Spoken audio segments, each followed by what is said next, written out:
ហ្នឹងហើយសួស្តីអ្នកនេះចឹងថ្ងៃនេះយើងធ្វើវីដេអូឡើងវិញទាក់ទងនឹងorder block ចឹងយើងឲ្យពាក្យកាត់វា OB ហើយ OB ជា order block ហើយវាស្មើនឹង alternative វាជា area of value ចឹង area of value វាជាតំបន់ដែល volume អ្នកទិញនិងអ្នកលក់ខ្លាំងហើយអ្នកទិញនិងអ្នកលក់ច្រើនជាតំបន់ដែលមានលុយច្រើន volume ចឹង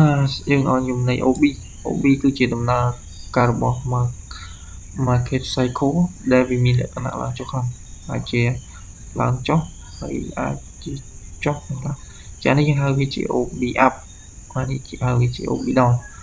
ចឹងទម្រង់ order block វាមាន3ទម្រង់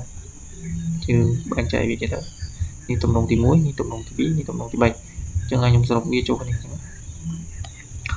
ចឹងការចាប់ OB គឺអ្នកខ្លះចាប់ពី wick មក body អ្នកខ្លះចាប់ធៀប2 candle នៃកម្លាំងដែលវាទិញ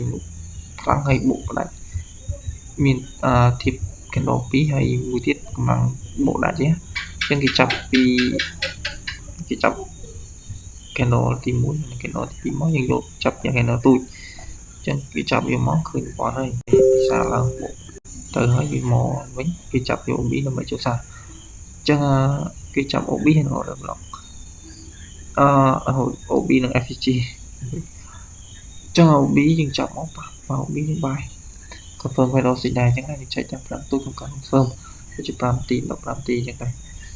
ចឹង meeting candlestick confirm យើងមើលយើងខ្ញុំធ្វើរួចហើយចឹងយើងមើលវា confirm candle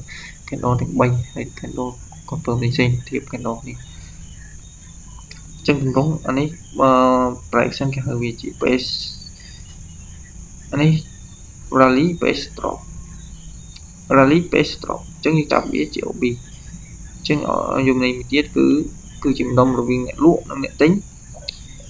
ច្រើនអានេះម្ដុំរវាងអ្នកលក់និងអ្នកទិញខ្លាំងអានេះខ្លាំងអានេះច្រើនចឹងចាប់ OB ខ្ញុំវិเคរាៈห์បានលេខវិเคរាៈห์3ដងដាច់ចឹងអានេះស្របលឿនតិចហើយជា record នៅ desktop វិញអានេះវាអត់ដឹងបញ្ហាអីវាដាច់គឺនិយាយឡើង3ដងហើយឆ្ងល់សិតគូហើយទៅវាកកជាប់ចឹងទម្រង់វាពេលដែលមានចឹងចាប់ OB មកខ្ញុំចាំទីសារ reverse recoup back ទៅវិញconfirm ម្ដងលក់នេះគ្នា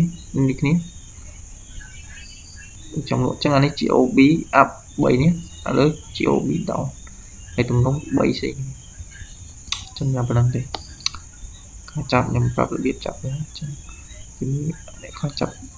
ចុង body wick មកដល់ body គេឲ្យរក្សាដូរចុងដូរ wick ដល់ body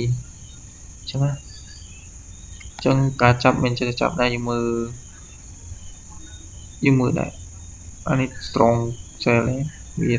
work តែម្ដងទៀតហើយមានចេះចូលនេះបើអត់ទាន់ confirm ឲ្យ strong cell មកមែនតើសួរទៅចាប់ cell ទុកចាំអត់យើងជា retail trader យើងមានជាលុយធំយើង retail trader យើងមិនត្រូវតាមគេចាំត្រង់ទឹកលេងសួរតែទុកចប់ហើយចឹងប៉ុណ្ណឹងសិនខ្ញុំខ្លាចវាអត់ចប់ខ្ញុំចង់យល់ថាតើតួ market cycle សិចជីដែរ trade ICT សំខាន់ទេគឺចេះកិច្ចពីពួក